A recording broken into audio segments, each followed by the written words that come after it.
지난 3일 동안 우리는 중풍병자와 예수님의 만남, 한 죄 많은 여인과 예수님의 만남, 그리고 12해 동안 혈루병을 앓고 있었던 여인과 예수님의 만남에 대한 말씀들을 살펴보았습니다. 그렇다면 오늘의 이야기는 어떤 것이죠? 41절을 보면 회당장인 야이로라는 사람이 예수님의 발 아래 엎드려서 예수님께서 자기 집에 오시기를 간구하며 예수님을 만나는 그런 사건입니다. 그런데 여기서 여러분 우리가 한 가지 주목해 보아야 할 점이 있는데요. 그것이 무엇인가 하면 지금 예수님의 발 아래 엎드려 있는 야이로라고 하는 사람이 회당장이었다라고 하는 사실이죠. 회당은 신약 시대에 와서 유대인들이 사는 마을에는 어디에나 있었는데 그곳에서 예배와 율법 교육 그리고 재판이 이루어졌습니다. 그러므로 이스라엘 백성들에게 있어서 회당은 삶과 아주 밀접한 그런 공동체적인 장소였던 것이죠. 그런데 예수님 앞에 엎드려 간구하고 있는 야이로가 회당장이었다니까 그런 상당한 영향력을 가진 인물이었음에 틀림이 없었을 것입니다. 그런데 그런 그가 지금 엎드려서 예수님을 만나고 있는 것입니다. 여러분, 이 모습에서 우리는 무엇을 배울 수 있죠? 문제를 해결받고자 하는 사람에게는 오늘도 이런 세 가지의 모습이 반드시 필요하다라고 하는 것입니다. 먼저는 예수님께 나아와야 하고요. 다음엔 자기의 체면과 자존심을 다 내려놓아야 합니다. 그리고 겸손히 간구해야 하는 것이죠. 그러면 회당장 야이로가 예수님을 자기의 집으로 와주시기를 간청한 이유가 무엇이었습니까? 42절을 보면 하나밖에 없는 외동딸이 병들어 죽어가고 있었기 때문이었습니다. 무슨 병에 걸렸는지는 모르지만 지금 죽어가고 있습니다. 하나밖에 없는 외동딸이 죽게 되었으니까 아비의 마음이 어떠했겠습니까? 그런데 오늘의 말씀을 보면 예수님은 이 긴급한 야이로의 간청을 들으시고 쾌히 승낙을 하셨던 것 같습니다. 그래서 예수님의 일행이 야이로의 집을 향해서 가게 됩니다. 그런데 그렇게 야이로의 집으로 가는 중간에 예기치 않은 일이 발생했던 것이죠. 그것이 우리가 어제 다루었던 12해를 혈루병을 앓고 있었던 여인을 만나셨던 사건이었습니다. 그런데 예수님께서 이 여인과 만나고 계실 때 회당장의 집에 있던 한 사람이 많은 사람을 헤집고 나타나 말을 합니다. 그것이 49절에 나와 있는데 당신의 딸이 죽었나이다. 선생님을 더 괴롭게 하지 마소서 한 것이에요. 여러분, 이 말은 어떤 의미를 갖고 있는 것입니까? 모든 것이 끝났다는 거예요. 이제 예수님이 집에 오셔도 소용이 없다는 말이에요. 그런데 그때 예수님께서 뭐라고 말씀하시죠? 그래, 이제 죽었으니 나도 어쩔 수 없구나. 이제 돌아가서 장례나 잘 치르도록 하여라. 그렇게 말씀하시지 않으셨던 것이에요. 그러면 뭐라고 하셨죠? 50절을 보면 예수께서 들으시고 이르시되 두려워하지 말고 믿기만 하라. 그리하면 딸이 구원을 얻으리라 라고 말씀합니다. 두려워하지 말고 믿기만 하라. 그리하면 딸이 구원을 얻으리라. 그런데 여러분, 오늘 제가 이 말씀을 보면서요, 한 가지 제가 그냥 넘어갈 수 없는 단어가 이 말씀 속에 들어 있습니다. 그래서 잠깐 그 말씀을 드리고 다시 본문 말씀으로 돌아와서 다음으로 넘어가려고 하는데요. 그렇다면 여러분, 제가 그냥 넘어갈 수 없는 그 단어가 무엇입니까? 두려워하지 말고 믿기만 하라. 그리하면 딸이 구원을 얻으리라. 그리하면이라고 하는 단어입니다. 그리고 저는 크리스찬은 그리하면의 삶을 살아야 한다라고 생각합니다. 오늘의 말씀에서도 우리가 보게 됩니다마는 그리하면이라는 단어의 전후로 우리가 해야 할 일과 하나님께서 해주시는 일이 구분이 되어 있는 것을 보게 됩니다. 여러분, 오늘의 말씀에서 우리가 해야 할 일은 무엇이죠? 두려워 말고 믿기만 하는 것입니다. 그리하면 하나님께서 딸을 구원해 주신다는 것입니다. 우리가 원하는 것은 딸이 구원을 받는 것입니다. 여기서는 구체적으로 살아나는 것이죠. 그런데 그렇게 되기 위해서 우리가 해야 할 일이 있다는 것이에요. 그것은 딸이 살아나도록 하기 위해서 내가 무슨 조치를 취해야 하는 것이 아니라 두려워 말고 믿기만 하면 된다는 거예요. 그런데 이것은 나와 하나님과의 사이의 관계에 대한 것입니다. 내가 두려워하지 않고 하나님을 믿기만 하면 하나님께서 구원해 주시겠다는 거예요. 여러분, 우리가 잘 아는 마태복음 6장 33절에서 예수님께서 직접 하시는 말씀도 동일합니다. 마태복음 6장 33절이 어떻게 말씀하죠? 그런즉 너희는 먼저 그의 나라와 그의 의를 구하라. 그리하면 이 모든 것을 너희에게 더하시리라. 그렇습니다. 우리가 원하는 것은 먹고 입고 하는 것을 포함해서 모든 것들이 우리에게 더해지는 것이에요. 그런데 그것을 위해서 우리가 해야 할 일은 먼저 그의 나라와 그의 의를 구하는 것입니다. 그리하면 하나님께서 모든 것을 더해 주시겠다는 것이에요. 우리가 해야 할 일은 하나님과의 관계에 초점이 맞추어져 있습니다. 그런데 여러분, 우리의 삶을 보면 어떻죠? 내가 해야 할 일, 그의 나라와 그의 의를 구하는 일에는 별 관심이 없고 하나님께서 해 주셔야 하는 일, 이 모든 것이 더해지는 일을 내가 해서 이루어 보겠다고 애쓰는 삶을 우리는 사는 것이죠. 그러니까 그렇게 되면 어떻게 됩니까? 나는 영적으로는 피폐해지고 내 삶은 내가 원하는 만큼 되지도 않으면서 힘만 드는 것이에요. 요즘 우리가 나누고 있는 말씀을 보면 말씀의 핵심은 믿음에 대한 것입니다. 그런데 성도님 여러분, 우리가 방금 말씀드린 것과 같은 그리하면의 삶을 살려고 하면 우리에게 무엇이 필요합니까? 믿음이 필요합니다. 믿음이 없으면 하나님과의 관계에 초점을 맞추고 하나님의 나라와 그 의를 구하며 살아갈 때 모든 일들을 하나님께서 책임져 주시겠다고 하는 그 말씀이 믿어지지를 않는 거예요. 그래서 그렇게 행할 수가 없는 것이죠. 여러분, 믿음이란 무엇입니까? 말씀을 믿는 것이죠. 그냥 믿는 것이 아니라 절대적으로 믿는 것입니다. 그러므로 여러분 한번 말씀에 나를 맡겨보시기를 바랍니다. 그러면서 나는 하나님이 살게 하시는 만큼, 하나님이 해주시는 만큼 살 거야 하고 결단해 보시기 바랍니다. 그러면 내가 생각할 수 없었던 삶, 내가 생각했던 것을 뛰어넘는 삶을 살아가게 될 것입니다. 여러분, 마태복음 6장 33절의 말씀을 누가 하셨습니까? 우리 예수님이세요. 그런데 우리 예수님은 어떤 분이십니까? 요한복음 10장 10절에 보면 내가 온 것은 양으로 생명을 얻게 하고 더 풍성히 얻게 하려는 것이라 말씀하신 분이세요. 우리 예수님은 어떤 분이세요? 생명을 얻게 하기 위해서 오셨는데 그 생명을 그냥 그렇게 얻게 하시는 것이 아니라 풍성하게 얻게 하시기 위해서 오신 분이에요. 그런데 그렇게 오신 예수님께서 우리에게 말씀하시는 거예요. 그리하면 하시면서 말이죠. 사랑하는 성도님 여러분, 생각해 보건대 어떤 사람이 간증할 수 있습니까? 하나님의 말씀에 모든 것을 걸고 하나님의 말씀대로 그 말씀을 살아낸 사람만이 간증할 수 있는 거예요. 내 생각을 주장하면서 내 생각대로 사는 사람, 내가 생각하는 거 딱 있으면서 하나님께서 그것을 어떻게든지 도와주시기만을 기대하며 살아가는 사람, 이런 사람은 절대로 간증할 수 없어. 성도님 여러분, 어떤 삶을 살기 원하십니까? 내 생각대로 하면서 힘만 들고 평강이 없는 삶을 사시겠습니까? 아니면 말씀 따라 살아서 평강을 얻고 간증할 수 있는 삶을 사시겠습니까? 사랑하는 성도님 여러분, 성경에 보면 주께서 평강하고 평강하도록 지키실 것이다 라고 하는 말씀이 나오는 구절이 있습니다.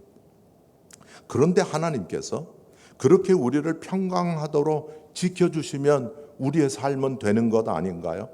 그런데 어떤 사람을 그렇게 지키십니까? 심지가 견고한 사람. 그리고 그렇게 하시는 것은 그가 주를 신뢰하기 때문이다 라고 말씀합니다. 심지가 견고한 자. 저는 이 말씀을 말씀 앞에서 흔들리지 않고 절대적인 믿음을 가지고 살아가는 사람이라고 생각해요. 우리 모두가 다 그렇게 심지가 견고한 자가 되기를 바라는데요. 여러분 집에 가셔서 여러분도 이미 다 잘 아시는 말씀인데 이사야서 26장 3절 말씀을 다시 찾아보시고 외워보시기를 바랍니다. 외우셔서 딱 내 것이 되도록 그렇게 하셨으면 좋겠어요. 그러므로 여러분 오늘 예수님께서 하시는 말씀을 잘 들으셔야 합니다. 지금 상황이 어렵습니까? 두려움이 엄습해 오는 상황입니까? 앞이 꽉 막혀 있는 그런 상황입니까? 그렇다면 그 상황에 매몰되어서 두려워하지 말고 하나님과의 관계에 초점을 맞추고 온전한 믿음을 가지고 내가 해야 할 일을 해나가면 되는 것이에요. 그리하면 죽을 것만 같은 상황 가운데서 하나님께서 살려주시는 역사가 있게 될 것입니다. 오늘의 말씀으로 돌아와서 보면 우리는 이 이야기로부터 믿음의 시작은 언제 이어야 하는가를 알 수 있습니다. 우리는 많은 경우 일을 시작하거나 일이 진행되어지고 있을 때 믿음을 가지고 기도합니다. 그런데 믿음은 그런 때에만 갖는 것이 아니죠. 모든 사람이 끝장이다 라고 말할 때 그때에도 믿음을 잃지 말아야 합니다. 우리는 무엇인가 가능성이 조금이라도 남아있으면 아직 희망이 있다라고 말합니다. 그러나 아니에요. 어느 누구가 보아도 절망인 때가 바로 희망이 시작되는 때인 거죠. 사단은 언제나 우리에게 이렇게 속삭입니다. 이제 너는 끝났어. 이제 너는 끝장이야. 이제 믿음을 갖고 기도해도 아무 소용이 없어. 그런데 진정한 믿음은 마귀가 이제는 끝장이다 라고 말할 때 끝이 아니다 라고 말하는 것입니다. 절망적일 수밖에 없을 때 절망을 거부하는 것이 바로 믿음입니다. 그러므로 진짜 믿음이 필요한 것은 상황이 끝났다고 생각되는 그때입니다.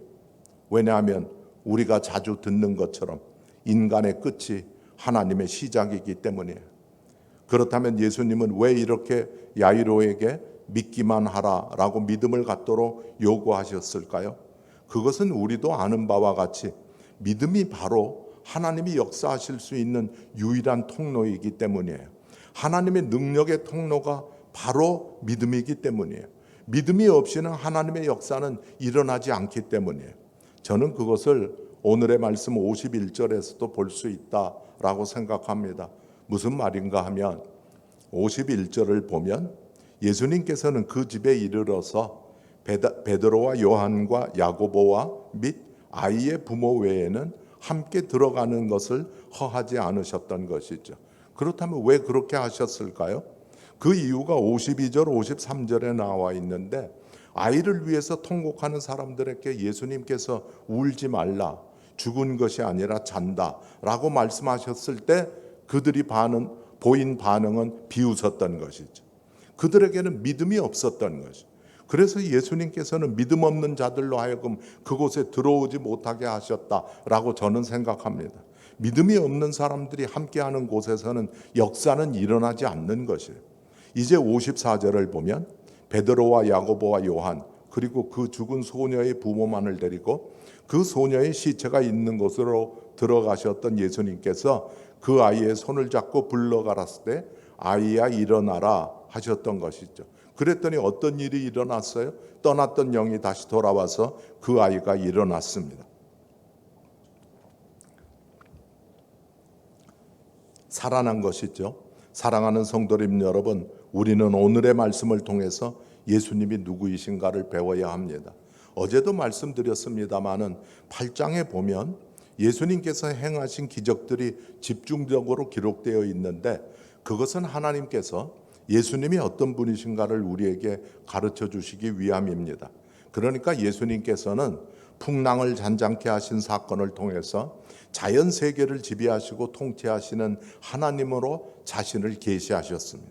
그리고 거라사 지방에 군대 귀신 들린 자를 내어 쫓으신 사건을 통해서 보이지 않는 영적인 세계까지 지배하고 다스리시는 하나님으로 12년 동안을 혈루병으로 앓던 여자를 고치시고 죽은 이 소녀를 살리심으로 예수님 자신이 생명해 주시며 하나님 나라의 왕이심을 나타내 보이셨습니다. 그렇습니다.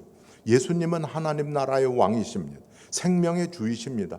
그러므로 사망 권세를 깨뜨리시고 부활하신 것이죠. 오늘 그 주님께서 말씀하십니다. 두려워 말고 믿기만 하라라고 말이죠. 여러분, 믿음은 확률이 아니다, 믿음은 확신이다 하는 말씀 많이 듣죠. 믿음은 도전입니다. 믿음은 바라는 것들의 실상입니다. 오늘도 주님은 우리에게 그런 믿음을 요구하시는 거예요. 이제 마지막으로 오늘의 이야기의 포인트들을 다시 한번 정리해보고 마치고자 합니다. 여러분, 우리가 절망의 순간에 와 있다고 생각할 때 우리가 취해야 할 태도는 어떤 것입니까? 첫째로 예수님께 그 절망적인 상황을 가지고 나아가는 것입니다. 절망적인 상황을 바라보며 내가 그 문제를 해결해 보려고 하는 것이 아니라 예수님에게 그 상황을 가지고 나아가는 것입니다. 세상의 지혜는 하늘은 스스로 돕는 자를 돕는다라고 합니다. 그러나 그렇지 않습니다. 하나님은 자신을 이제는 더 이상 스스로 도울 수 없다라고 인정하는, 그야말로 도울래야 도울 수 없는, 그래서 하나님의 도우심만을 구하는 사람을 도우시는 것입니다. 성도님 여러분, 우리 모두 다 절망적이 되어버린 우리의 상황 가운데서 나는 최선을 다하고 있다고 생각하면서 우리 스스로가 그것들을 해결해 보려고 할 때가 얼마나 많이 있습니까? 그러나 우리는 그렇게 하기에 앞서서 주님 앞으로 나와서 부르짖어야 하는 것이죠. 그렇다면 두 번째 포인트는 무엇일까요? 예수님 앞에서 겸손한 사람이 되는 것입니다. 여러분, 야이로는 그 당시 공동체에서 가장 영향력 있는 사람 중에 하나라고 할 수 있었던 회당장이었습니다. 우리는 그렇게 중요한 인물을 영어로 VIP라고 이야기하잖아요.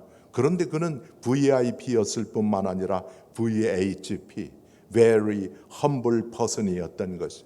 그래서 그는 그 많은 사람들을 지켜보는 가운데 예수님 앞에 무릎을 꿇고 그의 도우심을 구했던 것입니다. 성도님 여러분, 우리는 내 삶 가운데서 예수님께서 온전히 주권자가 되시도록 나를 내어드리는 일에 주저하고 망설이는 경우들이 있지 않습니까? 그런데 그렇게 하면 역사는 일어나지 않는 것이에요. 성도님 여러분, 내 체면과 내 자존심, 내 계산 다 내려놓고 예수님 앞에 겸손히 무릎 꿇는 우리 모두가 되도록 하십시다. 이제 마지막으로 생각해 보고자 하는 것은 어떠한 상황 가운데서도 예수님과 항상 함께 걸어가는 삶을 살아야 한다는 것입니다. 이제는 끝났다고, 이제는 너무 늦었다고 하는 상황 가운데서도 예수님과 함께 걸어가야 한다는 것이에요. 왜 그렇습니까? 예수님은 당신을 사랑하는 자에게는 모든 것이 합력하여 선을 이루게 하시는 분이시기 때문이에요. 그러므로 끝났다고 생각되는 상황이 끝이 아니기 때문이에요. 여러분, 믿음이란 내 감각은 전혀 다르게 말하고 있다 하더라도 하나님의 말씀을 믿고 하나님의 약속을 받아들이는 것, 그게 믿음이에요. 그리하여 모든 것들이 나쁘게만 보이는 상황이라고 하더라도 나는 예수님과 항상 함께 걸어가겠노라고 말하는 것, 그것이 믿음입니다. 성도님 여러분, 낭떠러지라고 생각되는 곳에서 나무에 매달려 있으면서 하나님 도와주세요 하고 소리를 쳤더니 나무를 붙잡고 있는 내 손을 놓아라 하는 말만 해주시는 하나님을 믿지 못해서 끝까지 버티다가 결국에는 손에 힘이 빠져서 나무에서 툭 떨어지고 보니까 바로 1m도 안 되는 아주 안전한 곳이었다라고 하는 예화를 아시지 않습니까? 오늘 하나님은 야이로를 통해서 우리들에게 말씀하십니다. 두려워 말고 믿기만 하라라고 말입니다. 전혀 현실성 없는 것처럼 들리는 말인데 그 말씀 가운데 온 우주를 창조하신 하나님의 놀라우신 능력이 함께하고 계신다는 사실을 잊지 않게 되시기를 바랍니다. 성도님 여러분, 어제도 우리가 보았습니다마는 12의 혈루병을 앓았던 여인은 어떻게 해서 고침을 받았습니까? 예수님의 능력이 그에게 임하셨기 때문에. 뒤로 가서 옷자락에 손을 댔더니 예수님의 능력이 그에게 임하셨기 때문에. 그리고 그 순간 혈루병은 치유되었던 것. 저는 그 능력이 우리의 문제 가운데 임하시기만 하면 모든 문제는 다 끝난다고 믿습니다. 그렇게 되기 위해서 우리는 하나님만을 간절히 찾고 그분 앞에 겸손히 무릎을 꿇으며 언제 어디서든지 그분과만 함께 걸어가는 삶을 살아가야 하는 것입니다. 그렇게 살아가겠노라고 다짐하시는 우리 성도님들 모두가 되시기를 바라고, 그리하여 하나님께만 영광을 돌려드리는 귀하고 복된 삶 살아가시는 우리 성도님 모두가 되시기를 주님의 이름으로 간절히 기대하고 축복합니다. 기도하겠습니다.